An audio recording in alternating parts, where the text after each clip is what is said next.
Welcome to Truthfully Speaking. I'm Tara Johns. We often talk about people who are larger than life, don't we? But what does that really mean? Is it simply about fame, or is there something more profound at play? A way some individuals don't just participate in culture, but actually shape an entire era, becoming, in a sense, a living myth. This question, this idea of a persona transcending the individual, comes to mind with the recent news of Terry Bollea, known to the world as Hulk Hogan, passing away at 71. Now, this isn't a news report, but rather an invitation to reflect on what his story, his very public life, illuminates about us, about culture, and about the enduring power of an idea. Think about it. For a significant period, particularly through the 80s and into the 90s, Hulk Hogan wasn't just a wrestler. He was professional wrestling. He embodied Hulkamania, a phenomenon that transformed a niche sport into mainstream family entertainment.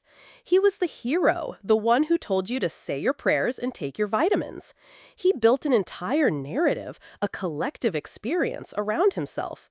And then, in a fascinating turn, he dismantled that hero image, becoming Hollywood Hulk Hogan and creating the NWO, effectively becoming the villain, and, in doing so, extending his cultural relevance in a profoundly different way.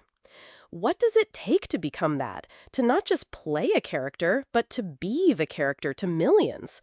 It's more than just performance. It's an understanding of archetype, of storytelling, of collective aspiration. Hogan, whether consciously or instinctively, tapped into something fundamental about heroism and villainy, about good versus evil, all played out on a grand theatrical stage. He became a reference point, a cultural shorthand. And when a figure like that, someone whose persona is so intertwined with a particular cultural moment, passes away, it prompts a deeper question, doesn't it? Is it just the end of a person's life, or is it also, in some way, the closing of a chapter in our collective memory? The myth, the larger-than-life character, feels almost immortal. Yet the vessel that carried it is, of course, mortal. There's a poignant paradox there, a reminder that even the most enduring cultural creations are ultimately human endeavors. Perhaps the truest legacy of someone like Hulk Hogan isn't just the titles won or the movies made, but the way he embodied a dream, a fantasy for generations.